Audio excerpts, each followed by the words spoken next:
Dust motes danced in the weak sunlight that struggled to penetrate the grime-coated windows.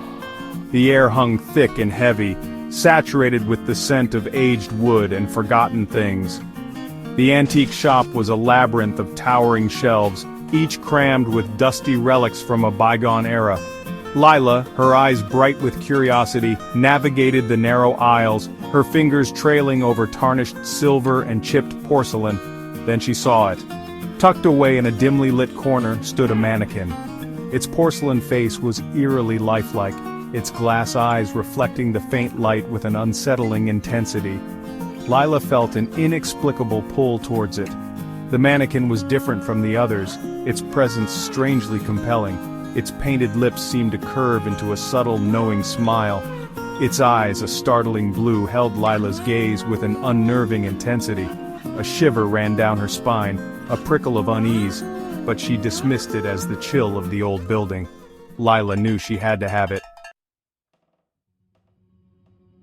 Lila had always been drawn to the beauty of forgotten things, each object whispering stories of the past. The mannequin, with its enigmatic smile and haunting eyes, intrigued her more than any dusty gramophone or faded tapestry ever could. She imagined it standing in the corner of her apartment, a silent, elegant sentinel from a bygone era. The shopkeeper, a stooped old man with eyes as faded as the antique maps lining the walls, seemed hesitant to part with it. "She's quiet, but she likes to be noticed," he rasped, his voice a dry whisper. Lila laughed, attributing his words to the ramblings of an old man. But as she carried the mannequin out of the shop, its glassy eyes staring straight ahead, she couldn't shake off the feeling of being watched. The first few days passed without incident. The mannequin, which Lila had named Serafina, stood gracefully in the corner of her living room, lending an air of quiet elegance to the small space. She would often find herself talking to it, sharing her thoughts and dreams as if confiding in a patient friend. However, as the days turned into nights, a sense of unease began to creep in, wrapping itself around Lila like a cold, damp fog. It started subtly, a whisper barely audible in the dead of night. A feeling of being watched, the fine hairs on the back of her neck standing on end. Lila dismissed it as her imagination, the creaky noises of an old building playing tricks on her tired mind. But the whispers grew louder, more insistent, weaving themselves into her dreams, turning them into restless, unsettling experiences. One night, Lila woke with a start, her heart pounding in her chest. The room was dark, the only light coming from the street lamps outside, casting long, dancing shadows on the walls. She could have sworn she had seen it, a movement in the corner of her eye. Serafina, the mannequin, was no longer in the position she had left it. It was now facing her, its porcelain face eerily illuminated by the streetlight, those blue glass eyes seeming to bore into her very soul.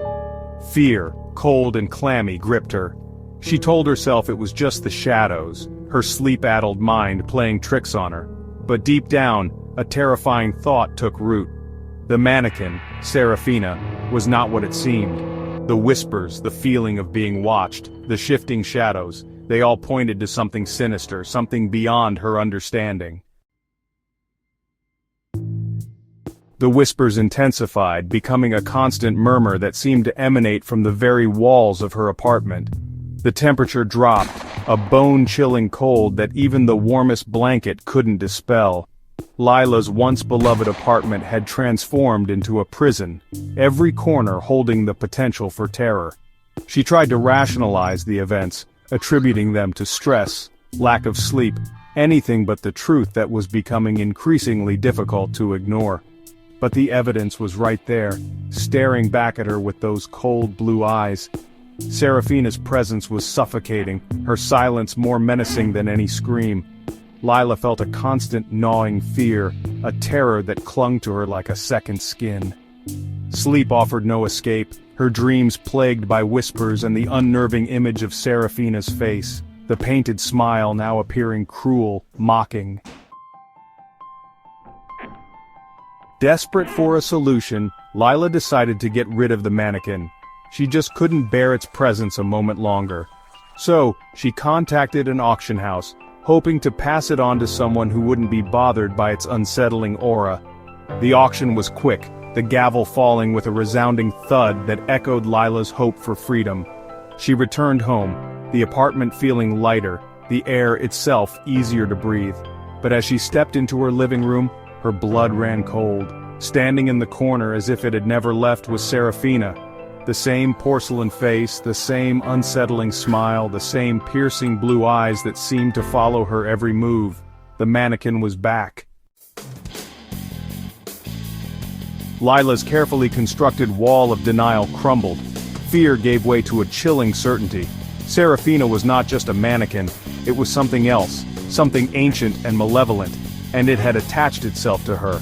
She couldn't escape it, couldn't hide from the chilling whispers that now seemed to seep from the very pores of the mannequin. Lila knew she had to confront it. She stood before Serafina, her body trembling, her heart pounding against her ribs like a frantic bird. The whispers reached a fever pitch, swirling around her, threatening to consume her. "Leave," she choked out, her voice barely a whisper. "Leave me alone." As if in answer to her plea, the whispers ceased abruptly. The room fell silent, the silence so profound it was deafening. Lila stared at the mannequin, her breath catching in her throat. And then it happened. The eyes, those unnervingly lifelike blue eyes, moved. They shifted, focusing on her with an intensity that sent a jolt of pure terror through her. For a fleeting moment, Lila saw it, a presence behind the painted facade, something ancient and hungry, lurking beneath the surface. The shadows in the room seemed to writhe, twisting and contorting into grotesque shapes. The air grew thick, heavy with a palpable sense of dread. Lila, paralyzed with fear, could only watch as the mannequin's lips curled into a grotesque mockery of a smile. Lila never truly remembered what happened next. The terror, the overwhelming sense of dread, had been too much. She had blacked out, collapsing onto the floor, her mind unable to process the horror of that night. Now, she doesn't leave her apartment. The world outside holds no appeal, not anymore. She knows with a certainty that chills her to the bone that Serafina is gone. But its presence lingers. The whispers remain, fainter now but ever present, a constant reminder of the terror that she can never truly escape. And sometimes in the dead of night, when the shadows grow long and the silence is broken only by the beating of her own heart, she sees it. A flicker of movement in the corner of her eye, the glint of glass eyes reflecting the moonlight. Serafina is gone, but the haunting remains. And then, a single word escapes its painted lips. "Listen."